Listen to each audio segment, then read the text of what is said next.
El espíritu de la profecía. Crisis en la Iglesia. Segunda parte. Venerable Bartolomé Olzhauser, 1613 a 1658. Sobre la crisis de la Iglesia dice: Dios dejará libre curso a su cólera ya anunciada, incluso en otras partes. No quedarán más que pocos hombres, los reinos serán destruidos, los principados serán aniquilados, las repúblicas disueltas, las gentes distinguidas rebajadas y casi reducidas a la mendicidad. El tigre afligirá a la Iglesia y sobre la tierra reinarán las más grandes de las miserias, una miseria que lanzará por todos lados la confusión. San Luis María Griñón de Montfort, 1673 a 1716.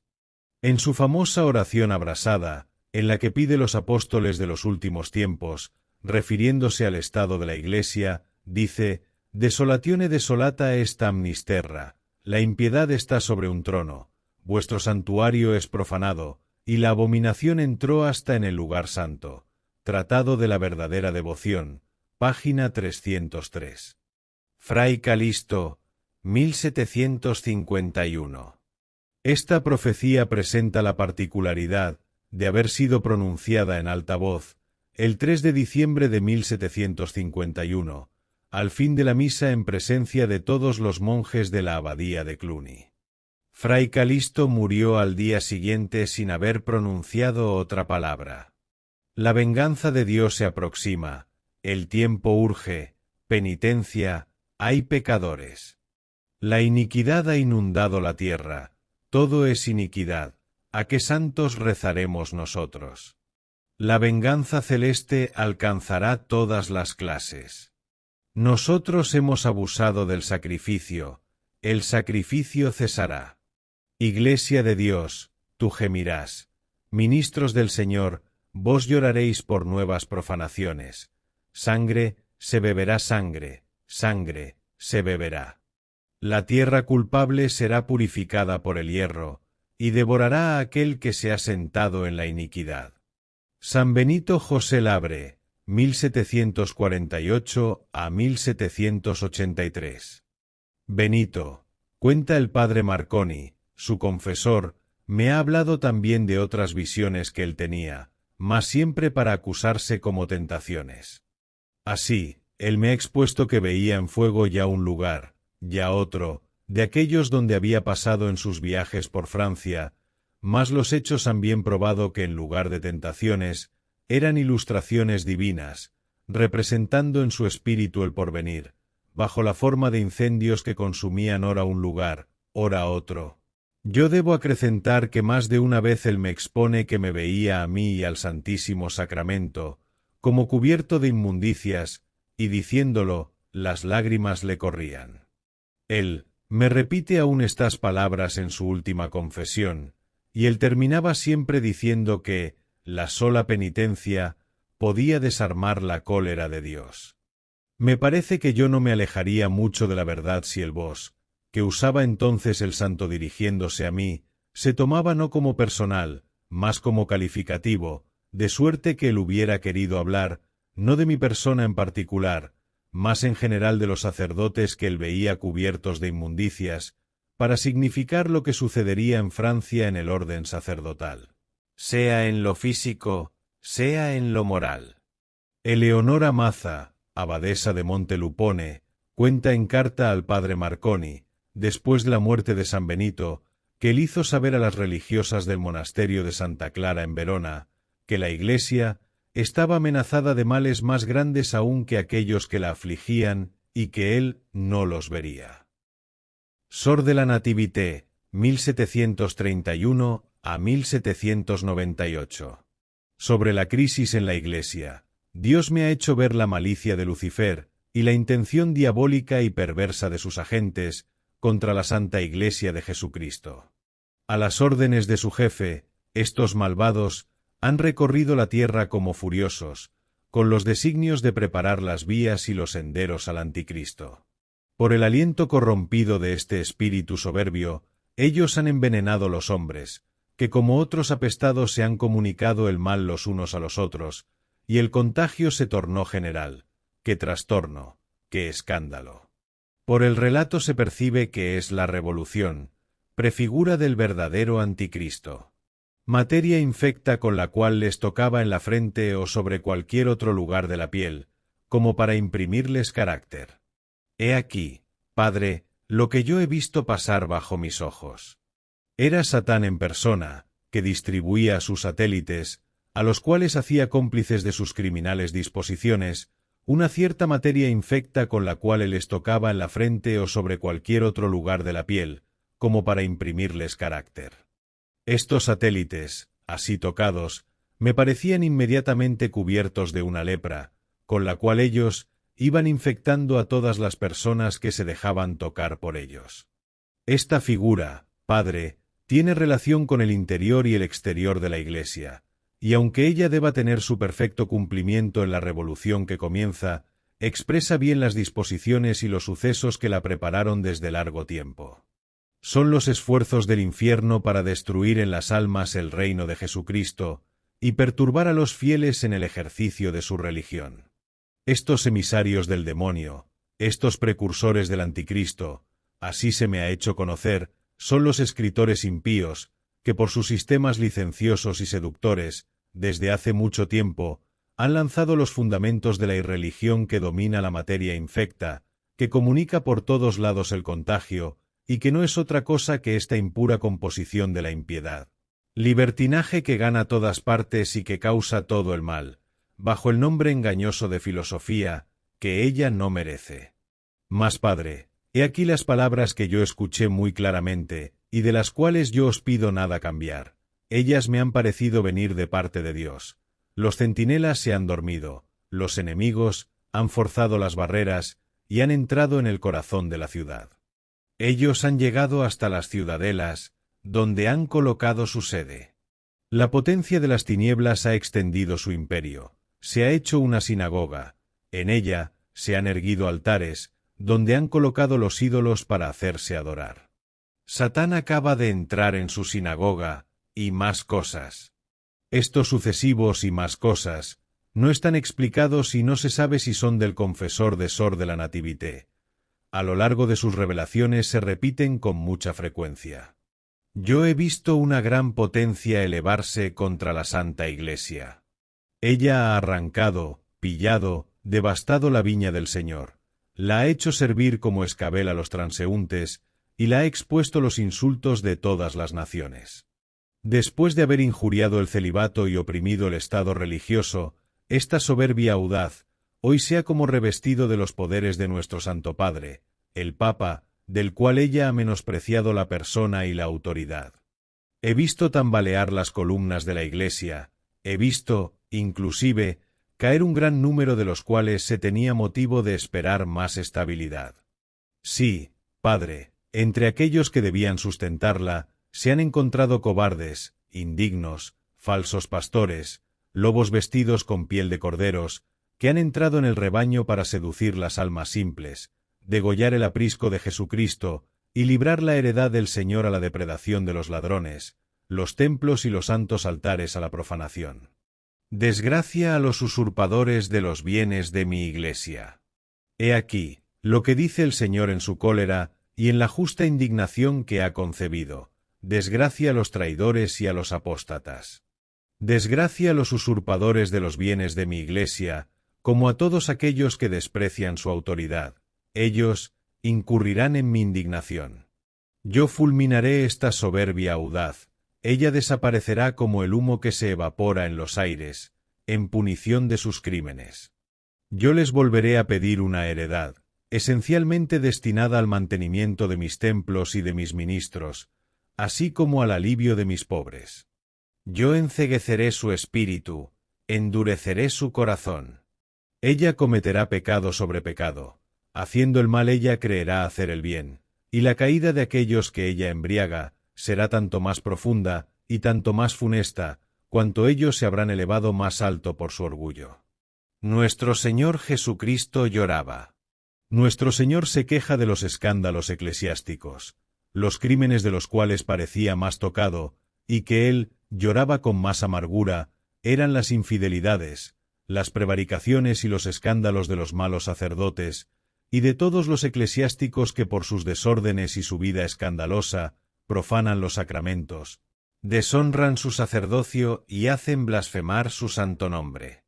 Más adelante dice, Jesucristo lloraba entonces por la ofensa de Dios, por la desolación de la Iglesia, por la extinción de la fe y de la caridad, por la pérdida de las almas y la desgracia de los reprobados, de los cuales el infierno se llena, pese a todo lo que Él ha hecho por su perseverancia. Nuestro Señor le dice, «Hija mía, ¿lo creerás tú? Se han encontrado en mi iglesia Judas, que me han traicionado y vendido. Yo he sido abandonado, he sido renegado de nuevo, se ha librado a Barrabás y se me ha condenado a muerte. Yo he sido cruelmente flagelado y coronado de espinas. Se me ha cubierto de vergüenza y de oprobios, se me ha conducido al suplicio para ser crucificado por segunda vez. ¿Qué castigos merecen tantos y tan sangrientos ultrajes? Sin embargo, yo he escuchado las preces de mi iglesia. Sus gemidos y sus suspiros me han hecho violencia, y yo he resuelto abreviar el tiempo de su exilio». Sor de la Nativité exclama, «¿Cuántas veces he escuchado las quejas de Jesucristo por diferentes motivos relativos a su iglesia?» En otra visión nuestro Señor le dijo a Sor de la Nativité, que por la extinción de la fe en los católicos Él se iría a los paganos, que pese a no ser bautizados, se sentían atraídos a conocerlo y adorarlo, además de una germinativa admiración. Él le dijo así, «Mi gracia y mis luces son quitadas a aquel que abusa, para pasar a aquel que se hace más digno, y por la misma sustitución, mi religión pasa de una nación a otra. En los últimos tiempos se levantará una falsa religión contraria a la unidad de la Iglesia. Dice Sor de la Nativité, esta herejía hará una devastación, al punto que yo no creo que haya habido una tan funesta. Ella será acreditada, encontrará partidarios por todos lados, tendrá grandes sucesos, extenderá lejos sus conquistas, y parecerá envolver todos los países y todos los estados, en los que ella tendrá un aire magnífico y muy importante de bondad, de humanidad, de beneficencia y hasta de religión, lo que será una trampa seductora para un gran número aún. Sus sectarios, para tener mayores resultados, afectarán al inicio un gran respeto por el Evangelio y la catolicidad. Aparecerán libros sobre espiritualidad, que serán escritos por ellos con un color de devoción, y llevarán las almas a un punto de perfección que parecerá elevarlas hasta el tercer cielo. Tampoco se dudará de la santidad de sus autores ni de sus partidarios, que se los pondrá por encima de los más grandes santos, quienes, según ellos, no habrán hecho sino desbastar el camino de la virtud. Ellos tendrán altares y templos donde sus sacerdotes tratarán de imitar los ministerios, las ceremonias y el sacerdocio de la religión, en las cuales ellos mezclarán una cantidad de circunstancias extravagantes y supersticiosas, invocando, o más bien, profanando el santo nombre de Dios. Ellos remedarán los sacramentos. Al principio ellos bautizarán en nombre de las tres personas divinas, pero después cambiarán el orden de las personas y enseguida las quitarán para sustituirlas por algunos de sus santos. Estando su religión fundamentada sobre los placeres de los sentidos, despreciarán interiormente la vida crucificada, la mortificación, el sufrimiento. El ridículo que ellos tratarán de lanzar sobre los cristianos que todavía habrá, hará caer y apostatar un gran número, porque esta especie de persecución es tanto más terrible, cuanto que ella es fortificada por el respeto humano, el amor propio, una falsa vergüenza, y sobre todo por las pasiones que nos llevan siempre del lado que más les favorece.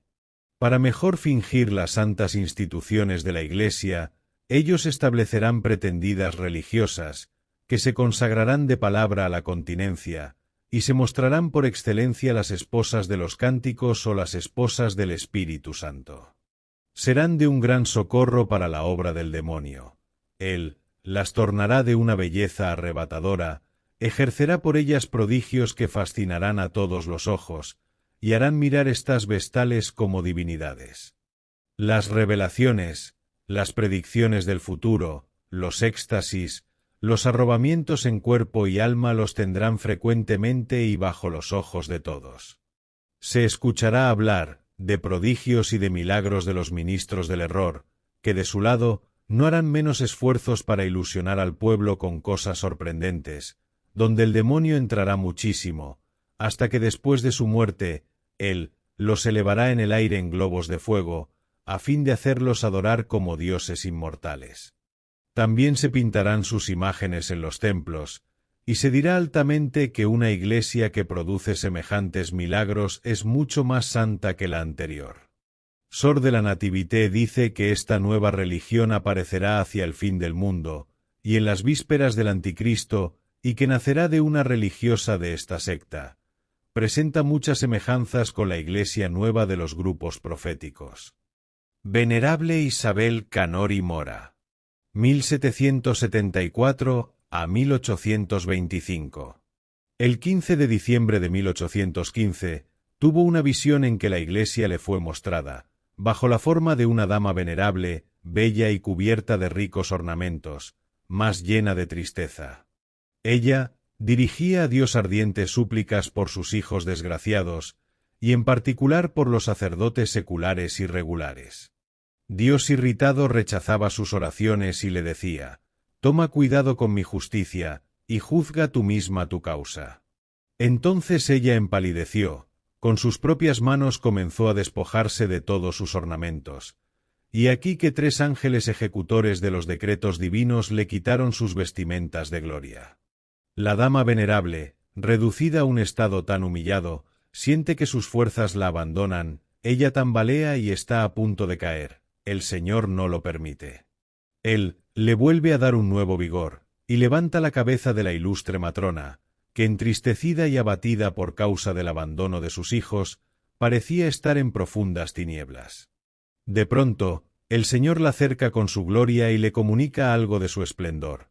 Entonces ella proyecta poderosos rayos de luz hacia los 4 puntos de la tierra, realizando los más admirables prodigios. Deslumbrado por este brillante esplendor y como despertados de un profundo sueño, los habitantes de la tierra se levantarán, y dejando las tinieblas de sus errores, ellos correrán hacia la luz del Evangelio, confesando la fe de Cristo, y se apretarán en multitud alrededor de la ilustre dama, que parecía más bella, más gloriosa que antiguamente.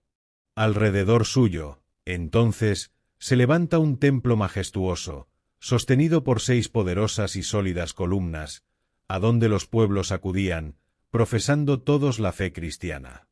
El 8 de diciembre de 1820, fiesta de la Inmaculada Concepción de la Santísima Virgen, el Señor revela a Isabel las tramas urdidas en la propia Roma, por los impíos, para destruir la religión católica. Él le declara que va a herir a los hombres con un castigo terrible, y que para no detener los golpes de su justicia, estaba resuelto a no aceptar las oraciones y los sacrificios de sus almas de predilección, orden dada a los santos apóstoles Pedro y Pablo de transferir la cátedra apostólica. Beata Ana María Taigi, 1769 a 1837. El 31 de agosto de 1816, Ana María oye de nuestro Señor: «Oh Roma, Roma, hijos criminales, ignoráis el bien que os hice y tomo nota de vuestra respuesta, porque cuando mi Padre Celestial de la Orden, amada mía, verás cómo terminará Roma. Sabe que ahora caen como la nieve las almas en el infierno, que lloren y sollocen amargamente. No se puede llamar ya a Roma, la Santa. Tú los ves, lo ves claramente con tus propios ojos, viven como bestias. Los hombres no buscan aquí abajo más que el lujo, placeres y satisfacciones, y se dejan llevar de toda clase de deseos culpables. Y muchos se me quejan, todavía, de no poder llevar el peso de sus miserias.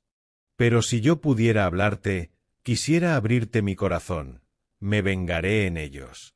Según el cardenal Sayotti, que tuvo acceso a todas las actas del proceso de beatificación, nuestro Señor le mostró las tramas de las fuerzas secretas contra el alto clero.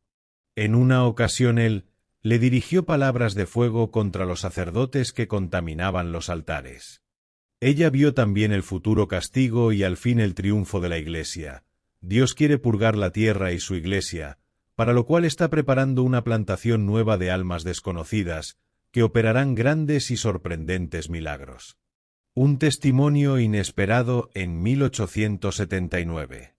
En un exorcismo, el 14 de febrero de 1879, el demonio se vio obligado a declarar: desde el pontificado de Pío IX, la Iglesia entró en una nueva fase de dolorosas pruebas.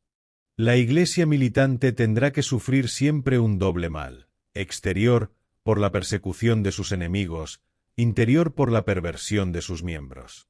Desde Pío IX ese doble mal creció continuamente, debido a un asalto extraordinariamente fuerte sobre la tierra por parte de los espíritus infernales. Después dijo: yo tengo más servidores que la Virgen de ustedes. Para ustedes, agregó, ella es toda misericordia, para nosotros terrible, más terrible que su Hijo. San Juan Bosco. 1815 a 1888. Sueño sobre las luchas y los triunfos de la Iglesia.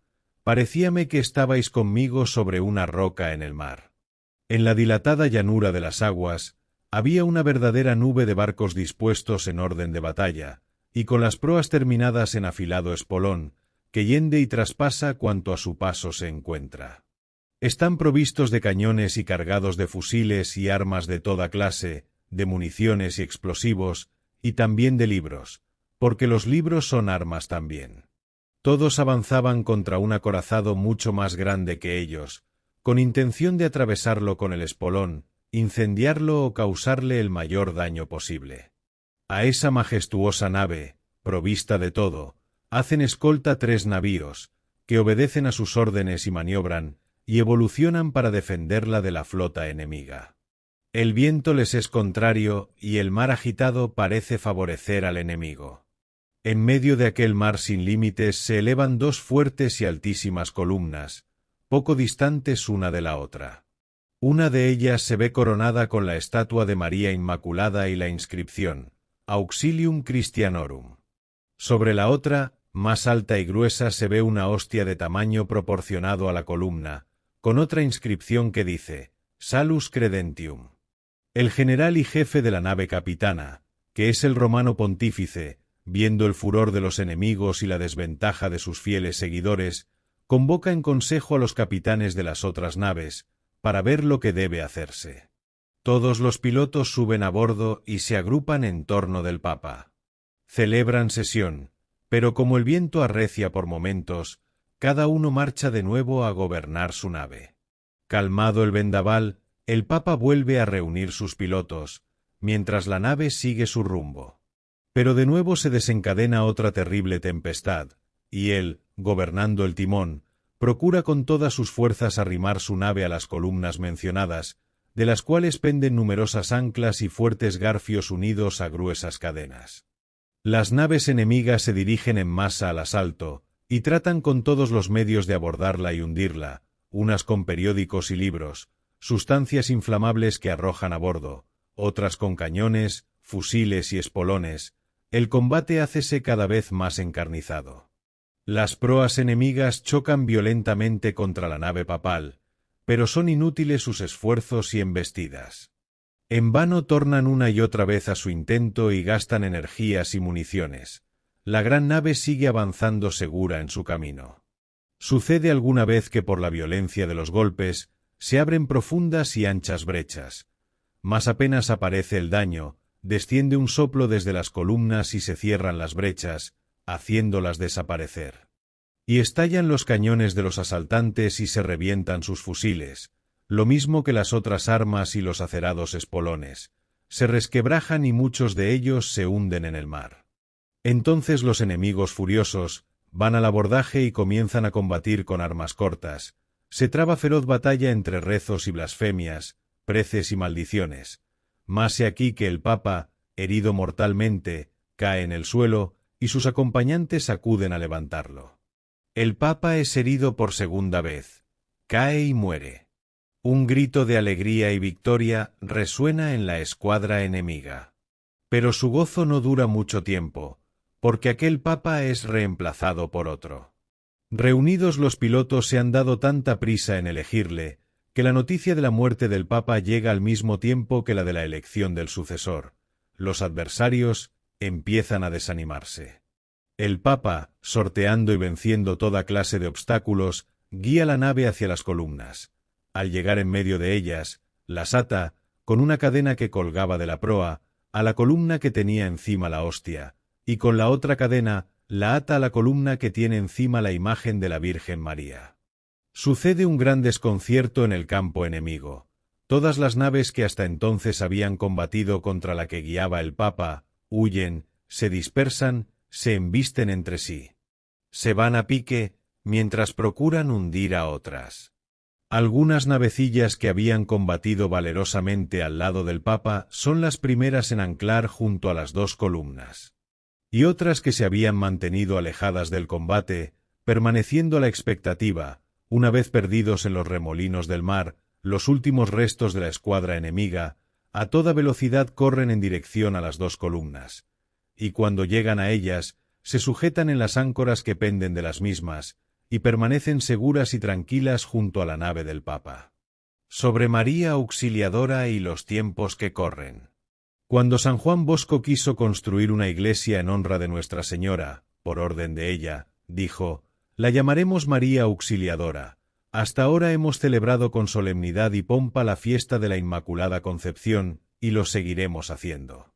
Pero, además, la misma Virgen quiere que la honremos con el título o advocación de Auxiliadora.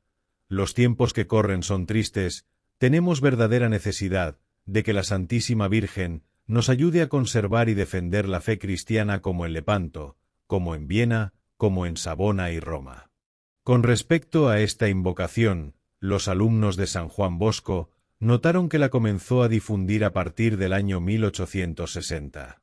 Santa Gema Galgani, 1878 a 1903.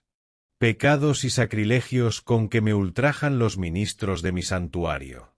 Santa Gema decía: son necesarias víctimas para impedir el gran castigo que nos amenaza. El Pentecostés de 1902, en una gran visión, el Señor le mostró la desgracia de la Iglesia y de sus servidores. Él ya le había dicho en octubre de 1901, «Hija mía, qué de ingratitud y malicia hay en el mundo. Los pecadores viven impenitentes y endurecidos en sus faltas. Mi Padre no puede soportarlos más. Las almas viles y débiles no hacen ningún esfuerzo para dominar la carne. Las almas afligidas se desconciertan y desesperan. Las almas fervorosas se entibian cada vez más. Con respecto a los servidores de mi santuario, la indiferencia crece día a día y nadie se corrige».